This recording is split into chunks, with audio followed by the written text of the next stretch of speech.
प्रश्न, मोहितला वस्तूच्या विक्रीकरिता मासिक 40,000 रुपये पगार व एकूण विक्रीच्या 2.5% प्रोत्साहन भत्ता मिळतो. जुलै महिन्यात मोहितला एकूण 45,000 रुपये मिळाले तर त्याने किती रुपयाच्या मालाची विक्री केली? तर इथे पहा, मासिक जो काही पगार आहे तो आहे 40,000 आणि विक्रीच्या एकूण 2.5% प्रोत्साहन भत्ता मिळतो असं आपल्याला सांगितलेलं आहे.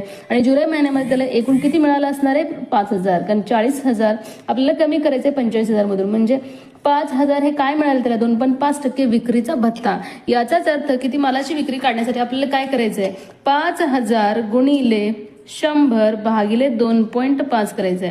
मग दशांश चिन्ह आपल्याला घालवायचं असेल तर आपल्याला 1 शून्य इथे वर वाढवायचंय. मग आता पहा, 25 एका 25, 25 चौक 100, 0 0. मग आता फक्त गुणाकार करायचे. पहा, 1 2 3 4 शून्य इथे आले आणि 5 चौक 20. याचाच अर्थ उत्तर काय आलेलं आहे आपलं? 2 लाख. म्हणजे किती मालाची विक्री केलेली आहे मोहितनं? 2 लाख रुपये. मग पहा, 3 नंबरचा पर्याय बरोबर आहे. या पर्यायाला विद्यार्थ्यांना तुम्हाला गोल करायचे, कारण 2. तर आता पहा पुढील प्रश्न, सरळ व्याज पद्धतीने दर साल दर शेकडा 5 दराने 14,400 रुपये गुंतवणूक केल्यास बँकेकडून 6 वर्षानंतर जितकी रक्कम परत मिळेल तितकीच रक्कम 2.5 वर्षांनी परत मिळण्यासाठी व्याजदर कितीने वाढवायला हवा? तर या प्रश्नामध्ये तुम्हाला 2 कॅल्क्युलेशन करायचे. आधी आपल्याला काय करायचे? सरळ व्याज काढायचे. हे जे काही मुद्दल दिले, दर दिले आणि काळ दिले, यावरून आपल्याला काय काढायचे? सरळ व्याज काढायचे. आणि तेवढंच सरळ व्याज आणि मुद्दल घेऊन आपल्याला काय काढायचं? दर काढायचा आहे.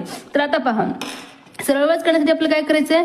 मुद्दल गुणिले दर गुणिले काळ भागिले 100. 100 मध्ये 2 शून्य जातात, म्हणजे 144 घेऊयात आपण, गुणिले 5 गुणिले 6, 5 सख्ख 30, 144 गुणिले 30 इथे होणार आहे 0. 3 चौक 12 2 हातचा 1 होणार, 3 चौक 12 1 13 3 हातचा 1 होणार, 3 1 3 आणि हातचा 1, 3 1 3 आणि हातचा 1 4 होणार आहे. 4,320 तर व्याज.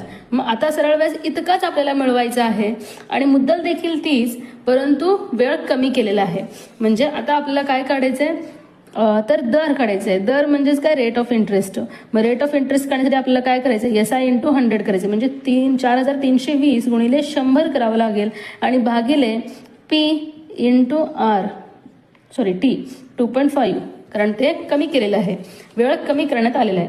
मग आता पहा, हे दशांश चिन्ह कमी करून आपल्या वर 1 शून्य वाढायचं आहे. 25 एका 25, 25 चौक 100 आणि 0, 40 झाले. हे 0 0 इथे कॅन्सल होतात.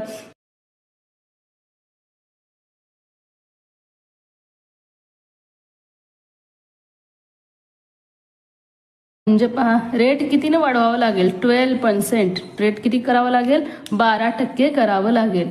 मग पहा, 12% आपल्याला रेट करावं लागेल, परंतु आपल्या याच्यातला व्याजदर कितीने वाढवायला हवा? मग आधी किती होता व्याजदर? 5 दर होता. मग 5 मध्ये किती वाढवायचं? आपल्याला 7% वाढवायचं आहे. म्हणजे 7% वाढवणं 4 नंबरचे पर्याय तुम्हाला गोल करायचे. किती?